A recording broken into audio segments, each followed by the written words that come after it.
Mw'isi yuzuye ibanga hari ahantu abantu benshi bazi ko hatabaho, aho ubuzima bw'umuntu butagira agaciro, aho igitutu, ubukana n'ubugome ari cyo kintu cyonyine kiba kimenyerewe. Izi si gereza zisanzwe. Uyu munsi tugiye kwinjira ahantu abantu basanzwe batagera. Gereza 10 z'isi ziba ari inkuru z'ubutinde, ubugome n'ubuzima budasanzwe bwakorewemo ibyarenze ukwemera, ahari urujijo rubi kurusha urupfu. Niba wibwira ko gereza ari ahantu hafunga abantu gusa, iki kiganiro kiraguhindurira ibyo wizeraga byose. Reka duhere ku mwanya wa 10. Ku mwanya wa 10 turasanga San Pedro Prison muri Bolivia. San Pedro ni gereza imeze nka repubulika yihariye, itandukanye n'izindi zose ku isi. Si gereza yica abantu igatsemba, ariko ni gereza ya chaos, corruption n'ubuzima buteye ubwoba. Ibintu bidasanzwe kandi biteye ubwoba kuri San Pedro. Icyambere, iyi gereza ifite economy yayo. Aha si leta yicunga, ahubwo n'abafungwa ubwabo bayigenzura. Aho utanga amafaranga kugira ngo ubone icyumba cyo kubamo. Ukeneye kurya ugura mu isoko ry'abafungwa. Hari utubari, resitora z'imbere ndetse n'amacumbi aciriritse. Abadafite amafaranga batuzwa mu byumba bimeze nka cave, ahantu huzuye umwanda n'inzoka. Icya kabiri kidasanzwe cy'iyi gereza, abagore n'abana babamo. Abafungwa benshi bazana imiryango yabo kubana nabo muri gereza. Bivuze ko abana bakurira aho habi, aho inzoga, ibiyobyabwenge n'urugomo bihoraho. Icya gatatu ni gereza ifite drug lab yayo. San Pedro izwi cyane kubera cocaine purification labs zikorera imbere mu buroko, zicungwa n'amabandi n'abacuruzi b'ibiyobyabwenge. Icya kane gitangaje kuri iyi gereza, ubukungu bwayo bushingiye ku rusimbi n'ubugizi bwa nabi. Umutekano uri muri iyi gereza n'ufite amafaranga. Umuntu utifite nta mutekano na muke bafite muri iyi gereza. Iki nicyo gituma San Pedro ibarizwa muri top 10, atari ukubera iyicwa ry'abafungwa, ahubwo ni ubuzima bw'ubuyobe, ruswa n'akarengane byahinduye gereza isoko y'icuraburindi iteye ubwoba kurusha izindi. Ku mwanya wa 9 turasanga Black Dolphin Prison mu Burusiya. Black Dolphin ni imwe mu magereza y'ikuzimu ku isi, ifungirwamo abantu bake bakora ibyaha bikomeye kurusha abandi, abicanyi babi, abasambanyi bica, abajenosideri n'abandi leta yemera ko batagomba kongera kubona izuba nk'abantu basanzwe. Icyubahiro cy'iyi gereza gituruka ku izina ryayo ry'igitangaza. Mu marembo yayo hari inyamaswa isa n'ifi nini y'umukara, Black Dolphin. Iyi shushanya urugingo rufunga ubuzima. Iyo ugeze aho uvuye mu isi y'abantu butazasubirayo. Uburenganzira bwa mbere babura, kureba hasi. Abacungagereza bategeka buri mufungwa wese ko agomba kugenda areba hejuru, amaboko yafatiriwe inyuma kugira ngo atagira icyo yitegereza, atagira na kimwe gituma yibaza ko hari ubuzima bumurindiriye. Mu rugendo ruto bahagurutswa nk'abakuwe mu mva. Ubuzima buri hano ni zero freedom, nta ntebe yo kwicaraho, nta gihumeka gihinduka, nta kiganiro n'abandi bafungwa. Amatara ahora yaka amasaha 24, kamera zibakurikirana buri segonda. Nta gihe ukireremba hejuru ya Black Dolphin, ni ubuzima bw'icyuma gusa. Ibikorwa byose bifatwa nka operation militaire, gutozwa kugenda icyarimwe, guhagurukira rimwe, guhora ucecetse no guhindukirira rimwe.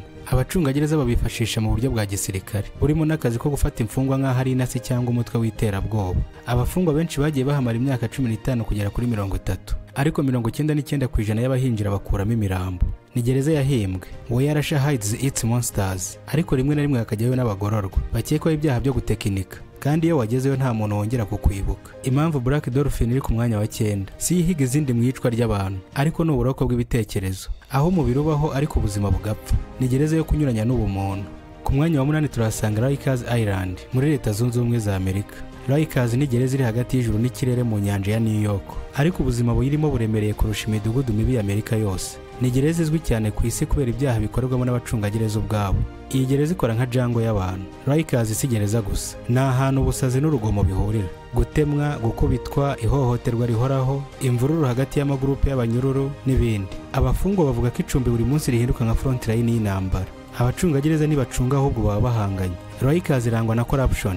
Hari igihe abacungagereza bavana ibyuma mu bubiko bwabyo bakabiha bamwe mu bafungwa, ikindi bakahacururiza ibiyobyabwenge, ubundi bakareka amatsinda y'abagororwa akarwana kugira ngo bakuremo amafaranga. Ibyo bituma iyi gereza iba isoko ya violence idashira. Ikindi, iyi gereza ifite umuvundo n'umwanda utagira ingano. Ahangaha ibikoresho by'isuku ni bike cyane. Hari igihe amacumbi 30 agabana ubwiherero bumwe.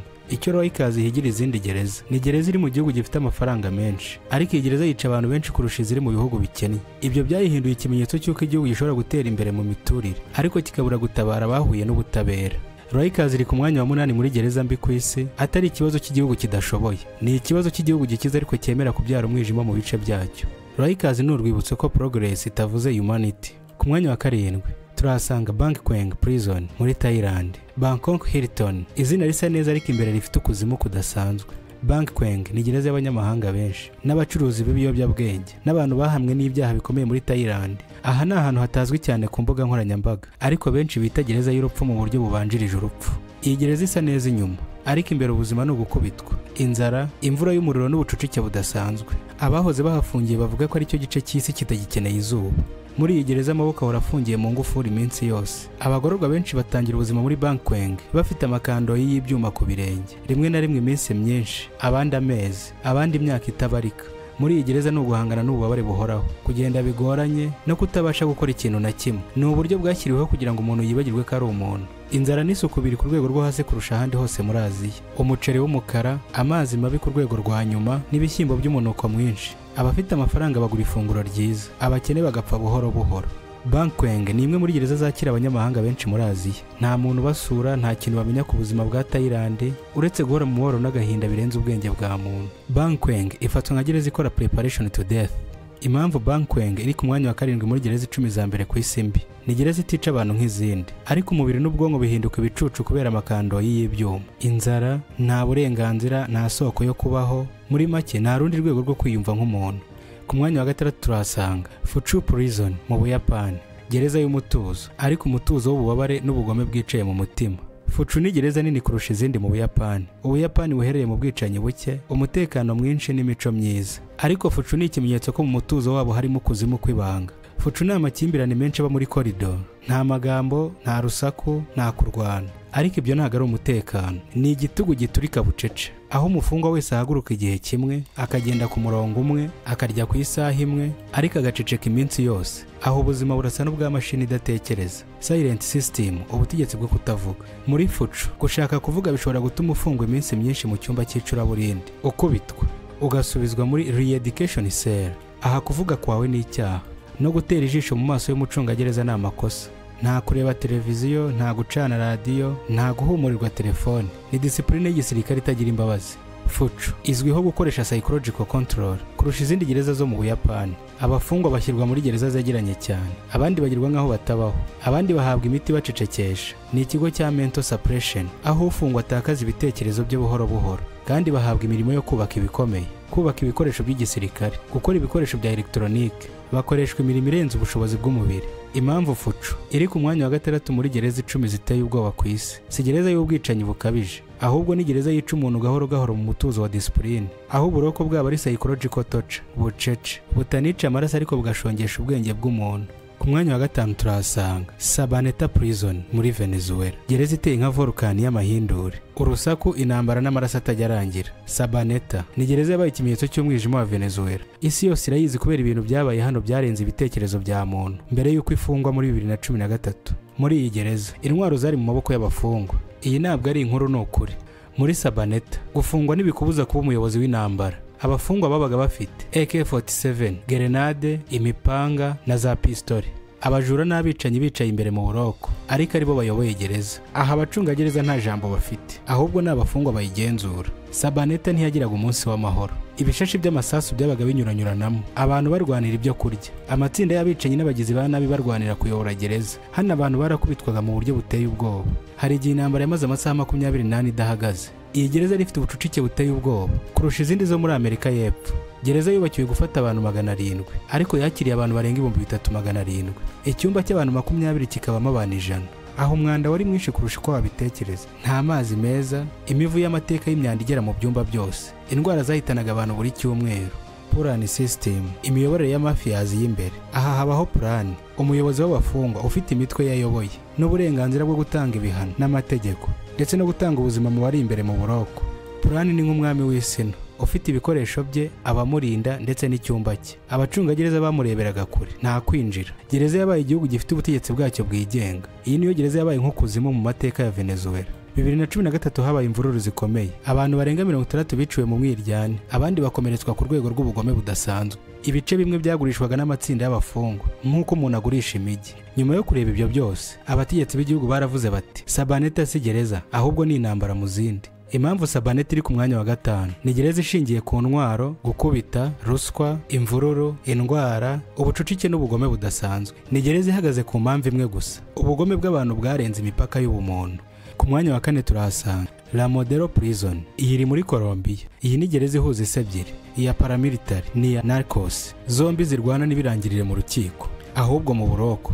La Modelo ni imwe mu magereza ateye ubwoba cyane muri Colombia. Ubuzima bwayo bwose bushingiye ku makimbirane y'amatsinda arwanira imbaraga kuva mu mijyi kugera mu buroko.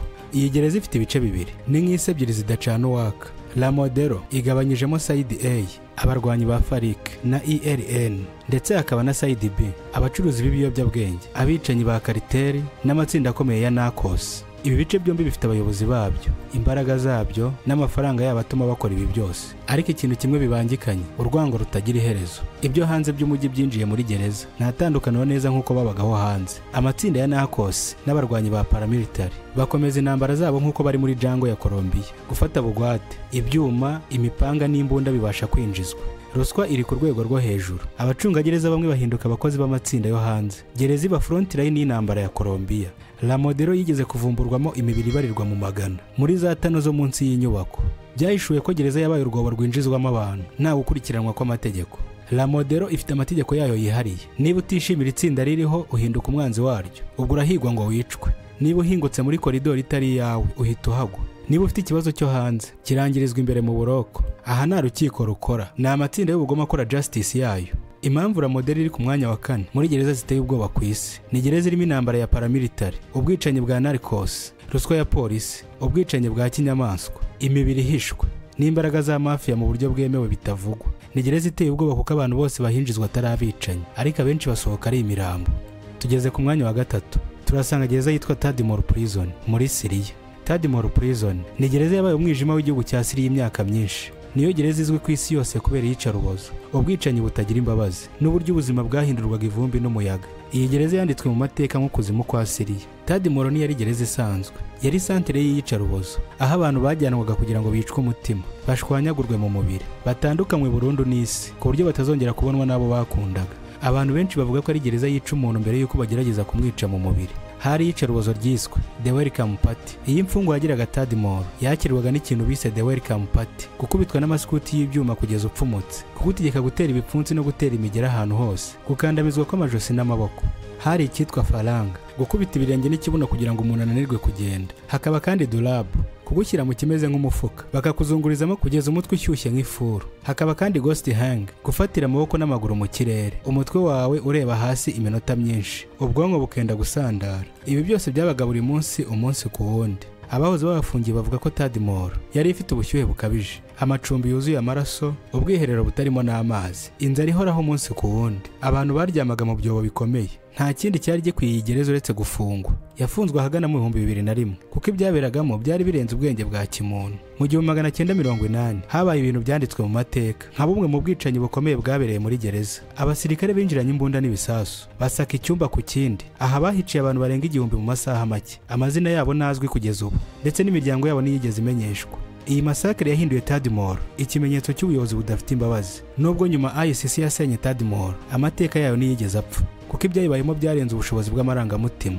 Iyo bavuze Tadmor muri Syria abantu bahita baceceka. Impamvu Tadmor iri ku mwanya wa 3 muri gereza 10 za mbere ziteye ubwoba ku isi nuko yari igicumbi cy'iyicarubozo. Yabaye intwaro y'ubutegetsi bw'igitugu, yishe abarenga ibihumbi mu buryo bubi. Yakorewemo psychological and physical torture idafite urugero. Yari ahantu abantu bajyanwaga kugira ngo bashengurwe, so kugira ngo bagororwe. Ku mwanya wa 2 turahasanga Camp 22, gereza itagira amafoto, itagira ubuhamya bwuzuye, ariko ifatwa nk'ahantu habi kurusha byose ku isi. Iki nicyo kigo cya gisivile cya Korea y'Amajyaruguru, gifatwa nk'igihugu kiri mu kindi gihugu kuko gifite amategeko yacyo, abakozi bacyo, ubuyobozi bwacyo n'ubuzima bwacyo bw'icuraburindi. Iyi si gereza, ni laboratori y'iyicarubozo. Ni ahantu havugwa ibintu ubwonko bw'abantu basanzwe budafite ubushobozi bwo gutekereza. Ikintu cya mbere giteye ubwoba muri iyi gereza ni icyitwa Generation's Punishment. Muri Camp 22 umuntu ntafungwa wenyine. Ahangaho ufunganwa n'umugore wawe, abana bawe ndetse n'abuzukuru. Bose barafatwa bakajyanwa muri iyi gereza. Ibi byitwa 3 Generation Punishment. Niba umuntu hamwe n'icyaha cya politiki, we n'umuryango we bazamara ubuzima bwabo bwose, nta gukira, nta kurekurwa, ni mpaka ushize mu mwuka. Iyi gereza yubatswe nk'igihugu gifite ubuso bunini. Camp 22 ni nini cyane, ifite ubuso bungana na kilometero kare 1200. Ifite imisozi, ibibaya, ibihuru n'imigenderano irinzwe cyane. Abagororwa bari hagati y'30 kugeza ku 50. Bakora mu mirima, mu nganda z'amabuye, muri make bafite umurimo w'amaboko uhoraho. ahantu hose hari iyicarubozo rikorwa ku rwego ruri hejuru y'ubushobozi bw'imibereho ya muntu. Hari torture chambers, gukubita abantu bagahangayika rimwe na rimwe kugeza ubwo amagufa avunitse, gufungira abantu mu cyumba gifite metero imwe kuri imwe aho udashobora kwinyagambura, gufungira abantu ku biti amaboko azirikiye hejuru ukamara iminsi myinshi. Haba kandi ihohoterwa rishingiye ku gitsina, abagore bafungirwa ahantu hatandukanye bikozwe n'abarinzi, niba batwaye inda bazikurwamo ku gahato, bagenerwa uturyo duke kugira ngo badashiramo umwuka, bagaburirwa ibintu bimeze nk'umusenyi n'umuceri umeze nk'amazi. Ubuhamya bw'abagiye baharokoka bavuze byinshi biteye ubwoba kuri aha hantu. Ni gereza y'uburozi, iyo baryamye baboherezamo imyuka y'uburozi ibuza umuntu guhumeka. Kuvurwa kwaho nabwo ubwabyo n'iyicarubozo, badoda abantu bumva ndetse no kubageragerezaho imiti mishya nk'amatungo. Nta mashusho abigaragaza, ahubwo ni ubuhamya bw'abarokotseyo, kuko Koreya ya ruguru ifite ubwirinzi bukomeye. Abagiye baharokoka bahungiye muri Koreya y'Epfo ndetse no mu Bushinwa nibo batanze ubuhamya bw'ibyo bakorewe. Iyi gereza kuyibamo nta cyizere cy'ubuzima, nta myenda ihagije baba bafite, bakora amasaha 16 kuri 17 ku munsi. Abakomeretse baratereranywa kugeza inguma zibishe. Abana n'abakuze bakoreshwa imirimo imwe. Abantu bapfa buri munsi kubera inzara, imvune n'ibikomere. Abantu hano bafatwa nk'inyamaswa. Iyo upfuye bajugunya umurambo mu mwobo, nta gushyingurwa. Imiryango yabo ntimenye uko byagenze. Impamvu Camp 22 iri ku mwanya wa kabiri muri gereza ziteye ubwoba ku isi. Icya mbere ni gereza ifunga umuryango wose, gukoresha abantu nk'inkoko, babakoreraho igerageza ry'imiti y'uburozi. Kuva yashyirwaho nta muntu urarekurwa mu buryo busanzwe. Ni ikimenyetso cy'ubugome bwa systeme, aho igihugu kigenzura ubuzima bw'umuntu kuva avuka kugeza apfuye. Iyo witegereje Camp 22 ugera ku rwego rwo kwibaza koko niba isi iri mu kinyejana cya 21.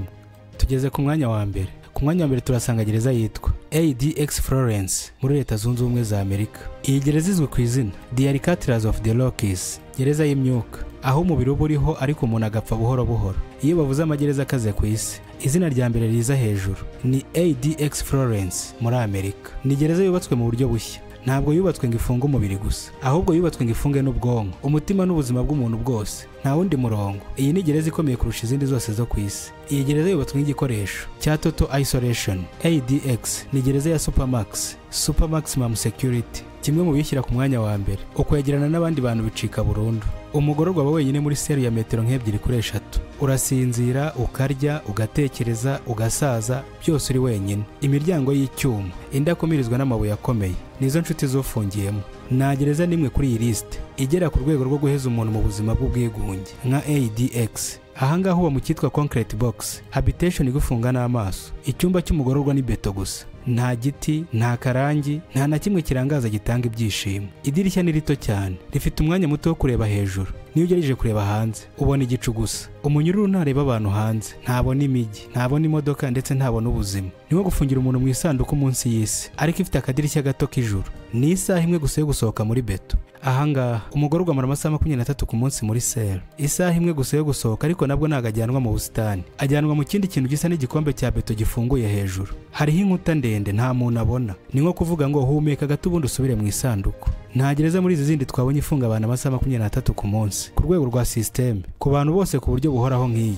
Iyi ni gereza itarasa amasasu ariko irasa ubwonko. Iyo urebye San Pedro hari ubucucike, Rikers hari urugomo, Sabaneta hari intwaro, La Modelo hari intambara, Tadmor na Camp 22 hari iyicarubozo ry'umubiri. Ariko ADX Florence ifite ikintu kimwe gituma ibi ya mbere: yica umuntu mu mutwe mbere yo kwica umubiri. Abantu benshi baharokokeye bavuga ko bumvaga roho yarabavuyemo. Hari abagerageje kwiyahura kubera ubwigunge burenze, abandi batangiye kujya bivugisha bakamera nk'abari kuvugirwamo n'imizimu, abandi batakaje gutekereza ku munsi, igihe n'isaha. Gufungwa wenyine imyaka irenga 20 ni iyicarubozo rirenze urukuta rw'amasasu. Niho havuye ijambo the worst of the worst. ADX nifungirwamo umuntu usanzwe. Aha bafungiramo abakomeye mu iterabwoba, abicanyi n'abasirikare, n'abakoraga jenoside cyangwa ibitero bikomeye, abanyagihugu bigometse ku gihugu ku rwego rukomeye. Abakaritere leaders bamwe bo muri Mexique bajyanyweyo, harimo uzwi cyane nka El Chapo Guzman. Iyi ni banki y'inkazi ku rwego rwo hejuru. Igihugu kiravuga ngo injira hano ntuzongera kugirana contact n'isi ukundi. Aha ni no phone, no internet, no voice, byose ni total cut. Abandi bafungwa hirya no hino ku isi babona TV rimwe na rimwe, ndetse rimwe na rimwe bakumva radio, babona phone calls kugira ngo bavugishe imiryango yabo, barasohoka bagahura n'abandi ku kibuga. Ariko muri ADX Florence communication igabanyijwe ku rwego rwa 0. Guhura n'abandi bantu ni nko kubona izuba uri mu butaka bwo munsi y'isi. Ibaruwa zinjizwa mu buryo buhita bugenzurwa. Imfungwa ishobora kumara imyaka itarumva ijambo ry'indi mfungwa ngenzi yayo. Ibi byose bigira uruhare mu kuyihindura gereza ikomeye kurusha izindi zose zo ku isi, mu kubuza umuntu kuba umuntu. ADX ni gereza umuntu ajyamo adatekereza kuzarekurwa. Nubwo atari death camp nka Camp 22 muri practice, abenshi bahinjizwa bafite ibihano byo gufungwa burundu. Benshi barahasazira. Iyi ni gereza itegura umuntu kuba hatari umuntu, ku buryo gufungwa ubuzima bwose bibura igisobanuro. Iyo urebye uko abantu bayivugaho baravuga bati urupfu rwaba rwiza kurusha ubuzima bwo muri ADX Florence. Iyo urebye izi gereza ubona ahantu umubiri ufunzwe, ariko wibuke ko hari ikintu kimwe cy'agaciro kurusha byose ku isi: ubwisanzure. Ikintu abantu benshi bafite ariko ntibagihe agaciro, ntibagitekerezaho cyane kugeza igihe batakikibona. Nta kintu kiremereye kurusha kumenya ko hari abantu bambuye ibyo twita ibisanzwe: guseka, kugenda, guhumeka umwuka w'ikirere, kubona izuba. Twese dufite ibintu by'agaciro tutajya dutekerezaho. Kuba uri hano uyu munsi, kuba ufite amahitamo, kuba ufite ijwi, kuba ufite amahwemo y'ijoro, ibyo byose ni impano abantu ibihumbi baririra buri munsi. Niba hari ikintu kimwe iyi documentary ikwiye kugusigira uyu munsi, menya ko nta kintu na kimwe kiruta kuba uri muzima kandi ufite freedom. Ubutunzi bwose, amafaranga, status, byose freedom irabiruta, kuko niyo shingiro y'ubuzima bwose. Ndagushimiye cyane wowe wafashe umwanya ugatega amatwi iki kiganiro. Ngira ngo ngusabe kuri subscribe, like, share na comment. Umwiregereze iguteye ubwoba muri izi zose. Sabe ibihe byiza, Imana ikomeze kubarinda.